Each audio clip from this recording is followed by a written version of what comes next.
Hello everyone, and thank you to tuning into UTP Presents. I am Farzan Faramarzi, and I'll be your host today. My guest today is a local journalist who has been a producer and host at Idaho Public Television since 1990s. She is also the producer and host for Dialogue, as well as a producer for Outdoor Idaho. My guest today is Marcia Franklin. Welcome to UTP Presents, Ms. Franklin. Thank you so much. I'm so happy to be here. Yeah, me as well. Ms. Franklin, you are a well-known local journalist, but would you please introduce yourself for us? Sure. You mean my background? Yes, please. Okay. I grew up in Washington, D.C., which was really interesting. I had a lot of history around me all the time, you know, with the museums and the National Archives. And even as a young person, I was very interested in history and visiting places like that, the museums, to learn more and learning about the history of my own neighborhood. I was just always very curious about things. And I went to public school, all 12 years of public school in the District of Columbia, which was a very diverse experience as well. So I think that also helped me get interested in other people's stories. And I went to Harvard for my undergraduate degree. They did not have Harvard doesn't have, say, a journalism program or mass comm the way other schools do. So I started doing some internships on my own. I was always interested in public television. Even as a child, I would watch a lot of public television, watch the Watergate hearings. We learned a lot about Vietnam and what was going on from the television channels. And journalism was it was a valued profession when I was growing up.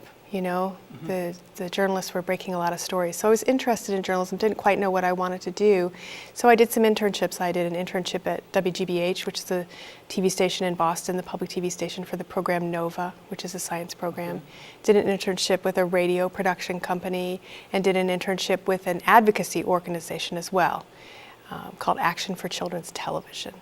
After college, I moved to California. I thought that would be an interesting thing to do. I hadn't, and I started as a shipping clerk for a public television station. It's the public television station in San Francisco. It's called KQED.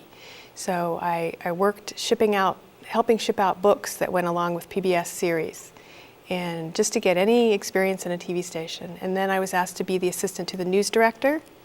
So I was essentially a secretary and a production assistant, and I got to learn a lot from the other producers there and work on some programs, even be an associate producer on a couple of programs. And I ran the intern program for the news part of the station as well. And then one of my interns came home from graduate school, one of my former interns, and she was having such a fantastic time there. It was at Northwestern University in Chicago, the Medill School of Journalism. So she said, I think you would really like this. So I decided to go get a master's degree. So I went to Northwestern University, got my master's degree in journalism, and with an emphasis in broadcast journalism. And then got in my car and stopped at all the little TV stations from Minnesota all the way to Idaho, and got a job in Idaho Falls for a year at an NBC station. And then 24 years ago, already came to Idaho Public Television, almost exactly. Just, I think my anniversary of working there was just a few weeks ago. Oh, interesting. So, yeah, and I've been there ever since October 1990.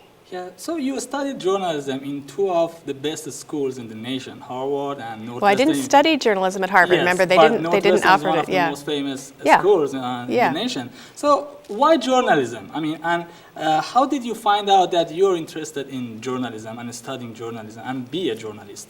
Well, I think I kind of was mentioning that. You know, I was always really interested in people's stories. And at the time when I was growing up in the 1970s, journalists were, you know, valued, and they were breaking important stories, so everyone looked up to them. And I always loved to write.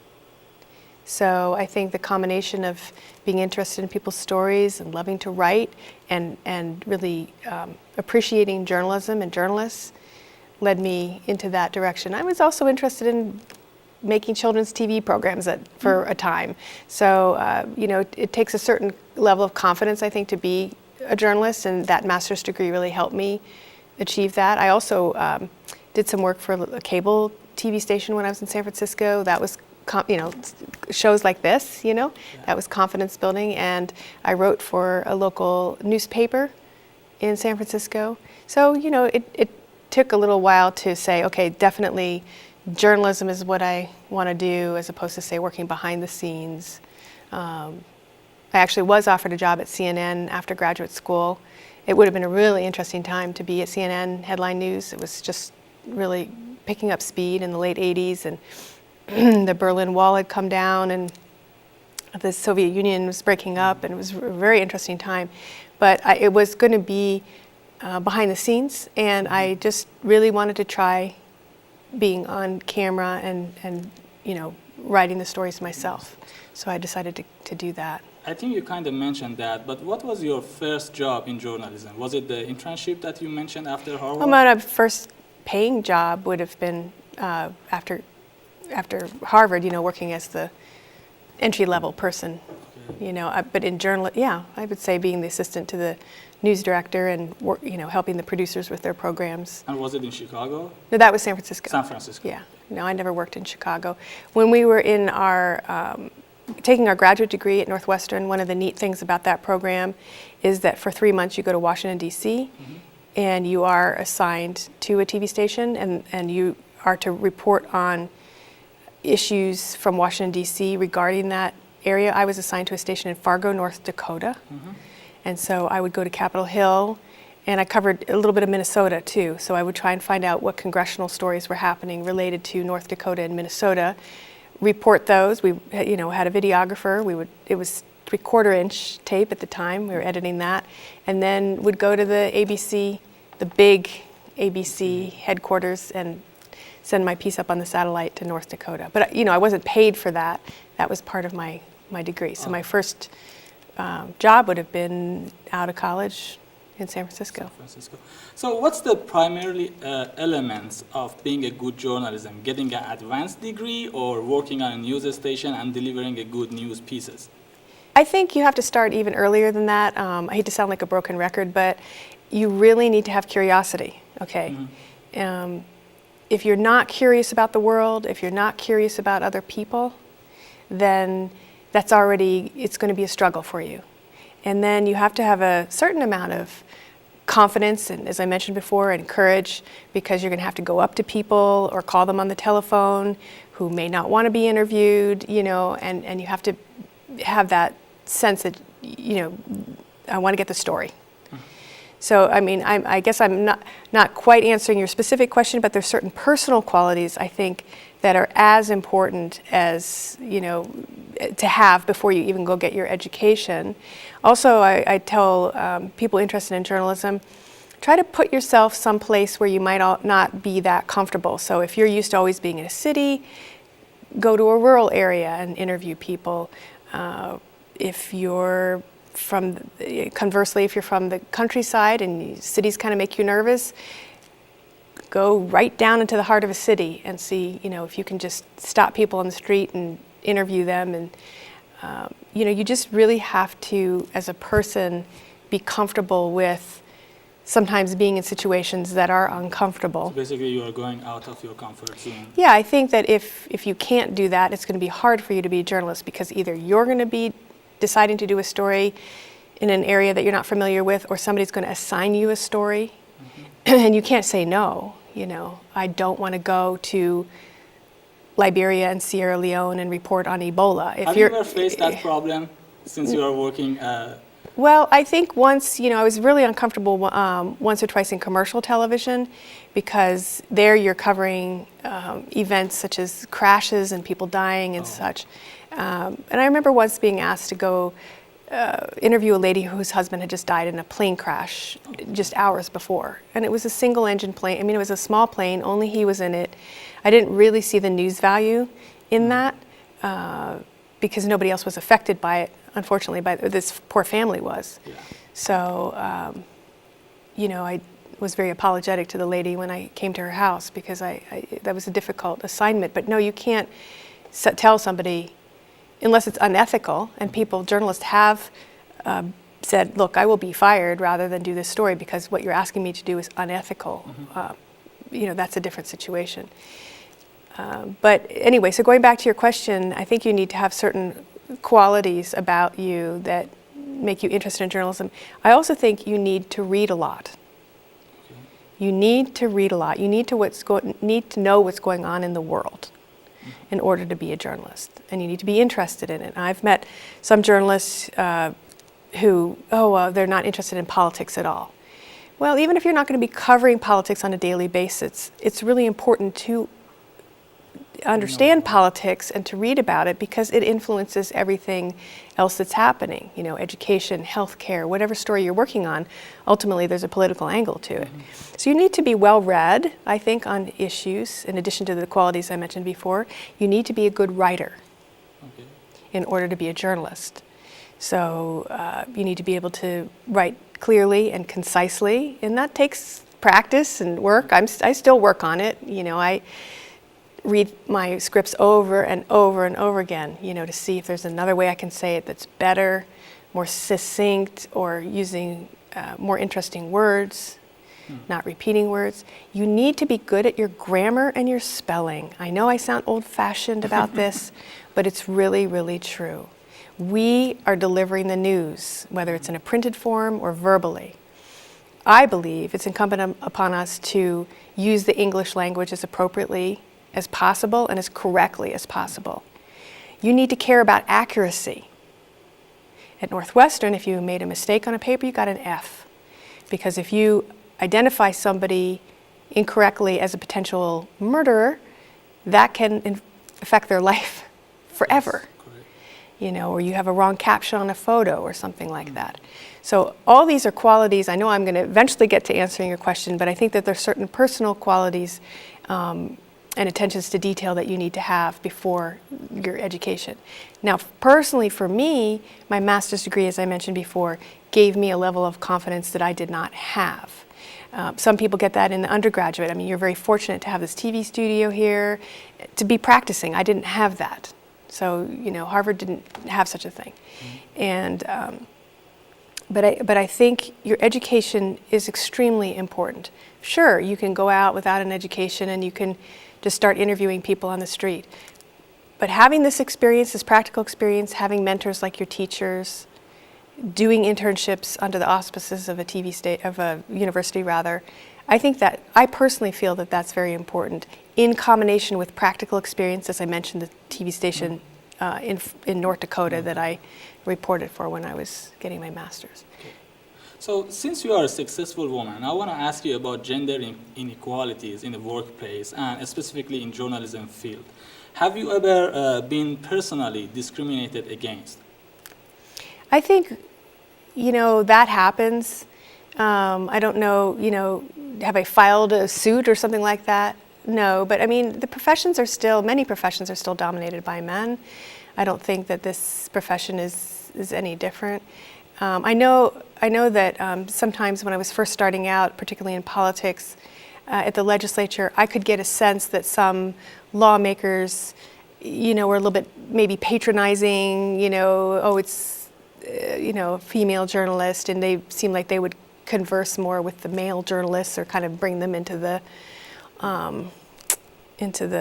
office. And so I remember the politicians who didn't do that, you know, who were very open with me and treated me just like any other reporter, not like I was a woman first. But yeah, sure, I've had comments made over the years. And I think women, not just in my profession, but women in general, experience that. Minorities experience that. It's an unfortunate part of our society and something that we continue to need to work on, I believe. So you started Dialogue on Idaho Public TV in 1994, am I right? Is that 1994? So if you add up, what that means that we're celebrating an important anniversary soon. Oh, yes, you're right. 20 years. 20 years working on Dialogue. So has your vision for the show changed since then? And and you have another show, Outdoor Idaho. We get in there later. But how do you manage this kind of work? I mean, this is too much work. And how do you manage that? Well, it is a lot of reading. Dialogue started, and it was a little pun with the name because we were a call-in show. So dial as in dialing a phone. Oh, okay. So that dates me. But we started as a live call-in show statewide. And that was not a new concept, but it was kind of, because Larry King was doing call-ins and everything, and NPR, I think, had some call-ins at that time. But this idea that we would unify the state by having people from all over be able to call into our Boise studio and talk to our guests.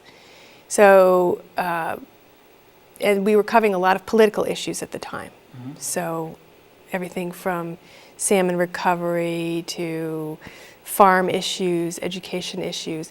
It started because I used to work on Idaho Reports, our legislative program, which was on every day, actually. So I was covering the legislature every single day. And I found that so many of the issues, they didn't just stop at the end of the legislative session. So I pitched this idea of continuing it by having a weekly program. And for a while it was called Idaho Reports This Week, and then Dialogue, and then including the public with the phone-ins.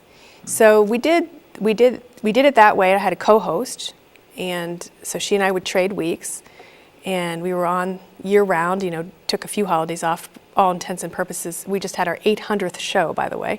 Wow. We were on 45, 46 weeks out of the year.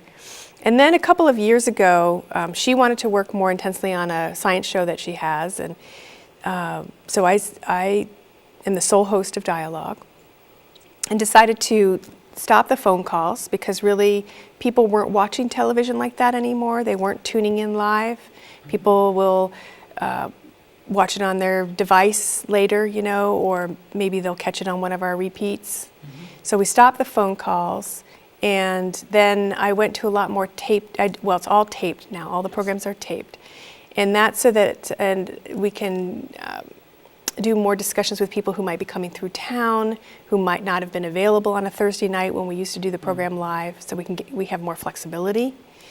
And I also stopped doing as many political shows, so that I would have shows that were more evergreen, that could be repeated. Mm-hmm.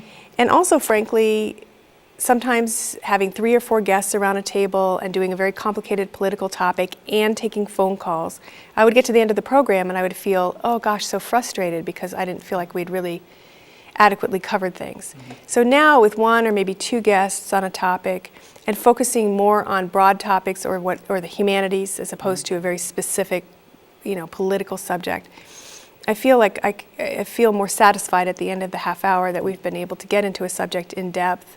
And I think that's one of the wonderful things about public television, is that we can go more in depth about an issue. So if there's a breaking news story, we can cover it from a different angle. Yeah.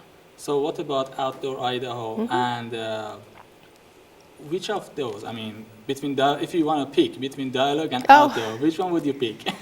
I know it's a really hard question for you. They're very different programs. I love making documentaries. So whether it's my independent, or not independent, but my single documentaries that I've done for the station, or working on Outdoor Idaho, I love doing that. And of course, I also like doing the interviews for Dialogue. They're 2 very different things. I think I have a nice mix because I'm able to work on both. I don't do as many Outdoor Idahos, maybe 1 documentary every 2 years, but I also contribute some interviews to other people's Outdoor Idahos. So it's a nice mix of things. Okay. Yeah. So according to Pew Center for People and the Press report on 2012, 55% of Americans watch TV news. As a journalist, how do you feel about the future of traditional broadcasting TV, and especially public TV and new media that makes use of internet? Well, broadcast news is radically changing, and so are newspapers. So newspapers have had to go online and incorporate more video. That's a potential job for all of you students to help newspapers with their video. And TV stations have had to change as well and realize that, as I mentioned before, people aren't necessarily tuning in exactly, for sports they might, of course. And so we've had to learn how to encode our programs for the internet and closed caption them for the internet. There's a lot of technical things behind the scenes that have to happen that have changed things. I think people's attention spans are getting shorter and shorter. So that's changing the way stories are now too. You know, you go to the internet and you can just, instead of watching the whole newscast, you can just pick little stories to watch. So that's radically changing things. But I think at its core, we still need to be accurate, ethical, you know, do the journalism as we've been doing it before. The platform may change, but I really think in the end, when this all sorts out, people want to know that they can trust what they're getting. You know, people have been burned a number of times. Oh, look at this piece, and it turns out to be false, you know. So I think in the end, very trusted sources will still be where people go. New York Times, public television, public radio, you know, their local newspaper, if that's a source that they trust. So I think we still need the high level of journalism that we've had in the past, no matter how it's delivered. The look may change.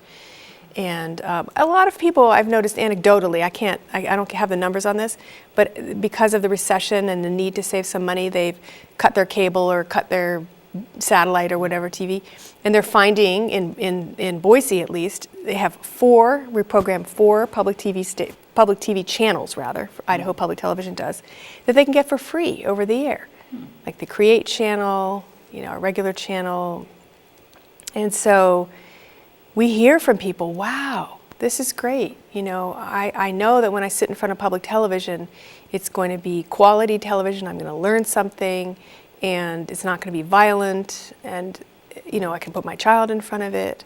So I think increasingly people are sorting this out in their head, and they are still looking for responsible, ethical, accurate sources of information, no matter how they get them. And so you mentioned about your documentaries, and you like to make documentaries, and you have produced a lot of documentaries. I can name that Color of Conscience, which is about racism in Idaho, cycling in Idaho, and From Idaho to Iran. Have you ever traveled to Iran? Dotafe. Oh, yes. Okay, okay. 2 times, right? Did I say that right? Yes, yes, you're right. Merci. I've been twice. I couldn't have made the documentary if I didn't go. Hence, from Idaho to Iran, I went. In 2003, I received a fellowship from, it's now called the International Reporting Project. It's associated with the School of Advanced International Studies at Johns Hopkins University in the Washington campus. And so my proposal was to go to Iran to study what was left of the environmental movement there. So 10 days before I had to leave, by the terms of the fellowship, fortunately I got my visa, and I went to Iran for 6 weeks in 2003 and carried a camera in and made a documentary. And then a couple years later, actually, I got called by the Iranian government, and they asked me if I wanted to come back for a conference. So I went back for a couple weeks, went to a conference, and then did some more traveling around. Didn't film that time. What was the conference about? The environment. The environment. Yeah. So, yeah, I went to Iran, and it was... how do you like it? خیلی دوست دارم. خیلی دوست. مردم ایرانی خیلی دوست دارم. Okay, would you please translate this part for our audience? You can translate it. You can translate it, yeah? Yes, sure. So Marcia says that she likes Iran and she likes Iranian people. Right. Well, thanks for a compliment. Do you have any future plan to make another documentary? It's not about Iran in general. Well, I'd love to go back to the Middle East, actually. With these events, with current events, would you like to come back to Middle East now? I mean, no problem. That's more of a reason to go. I mean, I think, again, going back to the qualities for a journalist, you have to be willing to place yourself in situations that might be uncomfortable for others in order to get the story. Yeah, the more this, I don't know that I'd go to Syria. That might be a little, you know, but I've always wanted to go to Afghanistan, to Beirut, to Jordan. Very interested in going back there. As far as in Idaho, sure. I mean, lots of ideas for documentaries. I'm interested in the refugee population here. Oh. You know, maybe doing something on that. I'm interested in faith communities. Okay. So religion is very interesting to me, and how people incorporate that in their lives. So I'm interested in science topics. I'm interested in environmental topics, of course, for Outdoor Idaho. So always have lots of ideas in my head. So what's your favorite genre? I mean, movie genre? Movies, documentaries. Just documentaries? Documentaries and independent film. I'm not a big watcher of feature films. If I'm going to pay money like that, I would like there to be a story that makes me, when I come out of it, think about something in my own life or have learned something new. I'm not big into these very violent movies either, with a lot of shooting and explosions, and it's overstimulating, I find. So yeah, definitely documentaries. I think I want to support the profession that I'm in. I've been to Sundance and South by Southwest to preview and write about documentaries. It's very important, I believe, to support, and have helped friends with their Kickstarters, on documentaries. We have to continue to nurture the documentary community and support it. What is your favorite documentary? That's like asking about your favorite child. Yes, it's really impossible. I'm just really proud of all the different ones. I mean, I made one on teens and mental illness that was a recipient of a Peabody Award. I made a documentary for adults at the same time on mental illness issues. That was very difficult to do because to get people to talk about having schizophrenia. One woman had actually murdered somebody. So I feel a sense of accomplishment that I was able to make that documentary and tell those stories because it's such an important issue, the lack of treatment for mental illness. But there's other ones I've done for Outdoor Idaho. You mentioned Cycling Idaho. I love to bicycle, so that was a fun one to do too. And I just finished one on people with cancer and other illnesses who go out into the outdoors, and that was an important one as well, to be able to tell their stories. So very briefly, do you have any advice or recommendation for young journalists? Well, I would say again, read, read, read. Don't stop reading just because it might not be in the form of a printed book, but I still would say try and check those books out and read books too. Read, read, read, write, write, write, practice, practice, practice, care about accuracy, watch the things that you admire, get tips from them, watch Frontline. Frontline was started by two men, one of whom is from Idaho. Oh, I did not know that. And you can watch his interviews with me, Michael Kirk, on our website. All of my dialogue interviews for many years now are online. So if you type in dialogue, and you'll get dialogue on Idaho Public Television. You'll get the streaming for them. And in particular, all the ones I've done with authors, filmmakers, writers, basically. Right. If you type in dialogue, writers collection, all of those are there. And Michael Kirk, who's one of the founders of Frontline, I've done maybe at least 3 programs with him over the years. So watch those kind of things and learn from them, I would say, to young journalists. And we need you. That's what I would say. I'm very worried about the profession. I'm very worried that people are going only into public relations and not into journalism. We need journalists, okay? And I would say you don't have to just study mass comm. Study history, study English, study political science, even if that's your major. And then get experience, doing, my major was anthropology, okay? So be a well-rounded person. Because when you go to interview the governor, he or she doesn't care what degree you have in mass comm. That person cares what you know about nuclear waste or flooding or fish recovery. So, just become an educated person is what I would say if you're interested in journalism. Because you can always pick up the journalism experience with some classes or with a master's degree or an internship.